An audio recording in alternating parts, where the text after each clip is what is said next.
del manga os voy a llevar al europeo, que no se diga.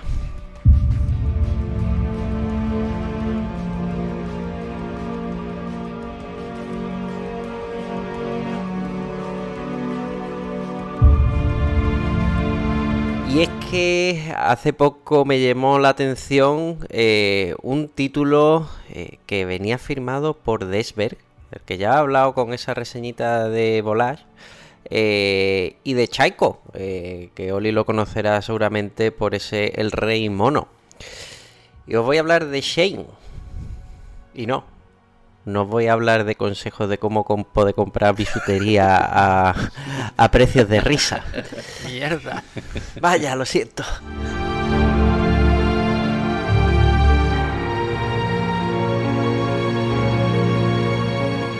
Pues como decía, Shane viene firmado por Desberg y Chaiko y nos incluye estos dos álbumes originales llamados Los 15 últimos días de la vida de Shane y Los 8 últimos días de la vida de Shane, en un tomito integral autocontenido.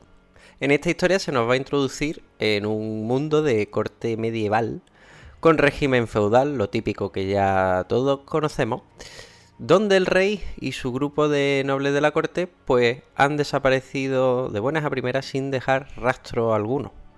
En esta tesitura y además con este orden preestablecido de ya fuera del tablero, pues el caos se desata en la ciudad.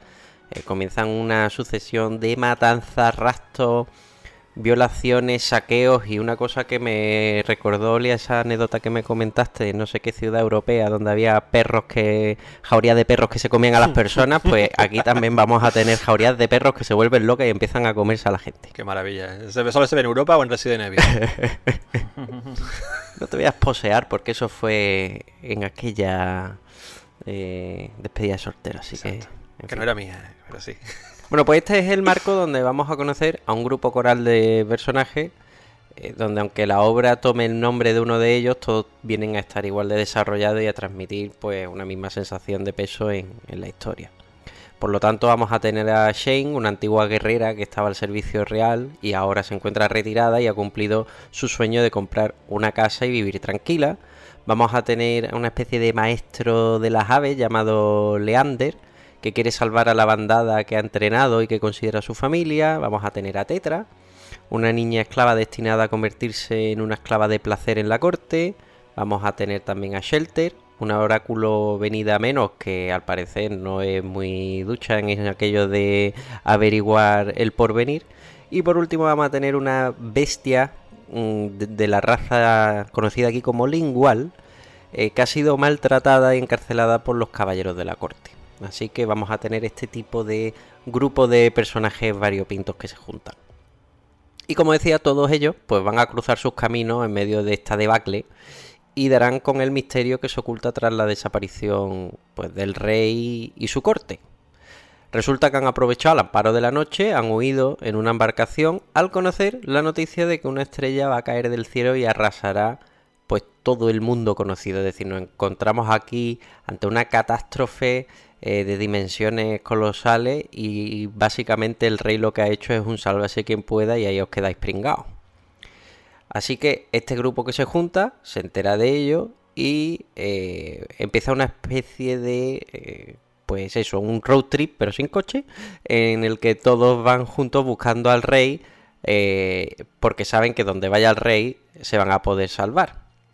Nos vamos a encontrar con esta historia de fantasía crepuscular, donde ese ciclo de la vida está a punto de acabar y, como decía, se va a perseguir a aquellos que deberían usar su poder para buscar la solución a un problema y no en su propio beneficio, y ahí pues empezaremos a ver pues, una serie de aventuras, eso sí, muy, pero que muy, muy, muy ligeritas y superficiales.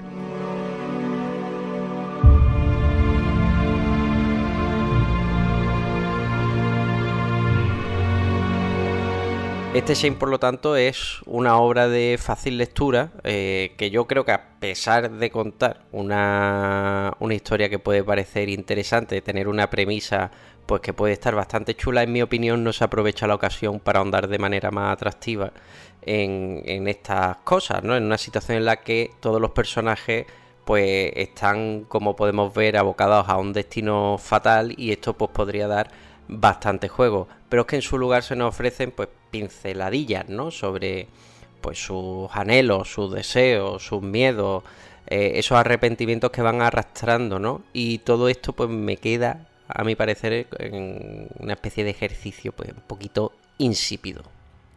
Vaya, insípido tanto es así que me ha parecido un proto ejercicio de ese volage, también de Death Verder que os hablaba, que ya pues bueno, comentamos que había otro elenco variopinto de personajes, ¿no? Además eran figuras históricas que oían del Averno, a la par que esta historia pues iba profundizando en sus pecados, sus personalidades, etcétera. Lo vi como una cosita más compleja y más interesante. Este Shane pues tiene ciertos paralelismos con aquella historia, pero creo que es de menor calidad.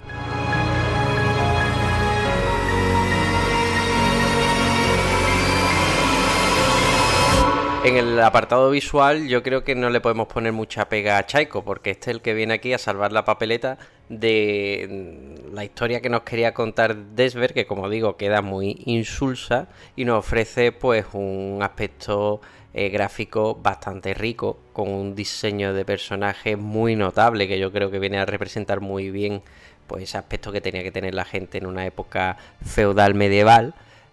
Con unos entornos muy cuidados, ya tanto la aldea como el castillo, como los pasajes naturales sin grandes excesos, ¿no? Como podemos ver a lo mejor en otro tipo de fantasía, pues valga la redundancia, un poquito más fantástica, esta viene a ser más realista, y luego también con unas escenas de acción que están cargadas de crudeza y violencia, donde ya decía, va a haber aquí matanza, va a haber violaciones, y lo va a hacer de una forma pues muy cruel, pero a la vez muy realista, y yo creo que viene a representar muy bien todas esas barbaridades, ¿no? En las que se tiene que ver sumido un mundo cuando pierde totalmente el timón.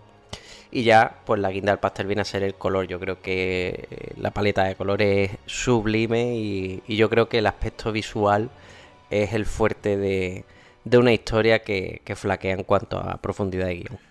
Claro, tío, es que venimos de leernos ese Felspire y claro, Sí. es que el contraste con cualquier otra casi es jodido, ¿no? Está claro que, bueno, al final esto es una cosa un poquito más asequible quizá, ¿no? A mí me llama la atención precisamente por lo que dices, tío, por esa ambientación que tiene tan crepuscular, ¿no?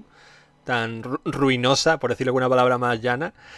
Y eso, sobre todo la paleta de colores que acabas de decir, tío, me parece que da un toque súper, súper chulo, tío. Es la curiosidad que me da, pero es verdad que, bueno, viendo lo que comenta de que la historia al final tampoco es la leche, pues, quizá lo pueda dejar pasar. Mira, antes tú estabas hablando de videojuegos, ¿no?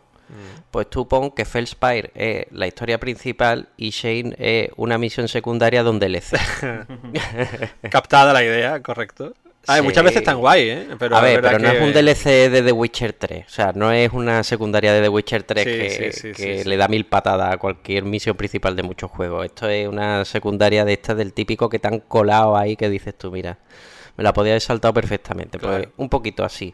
También me gustaría ya terminar hablando sobre la edición de Yermo, ya que un poco tirar de oreja. Ya no solo porque hemos perdido un dedo de altura en los tomos, me imagino que esto es para abaratar costes. Menos mal que van a dejar el resto de colecciones que sí siguen, eso ya lo comentó Adri en su día en una de las noticias, pero bueno, sí seguirán con la misma altura, pero ya estos nuevos no. Y otra cosa que me ha sorprendido es que en las cubiertas de los tomos de Yermo siempre nos viene ese tono en brillo.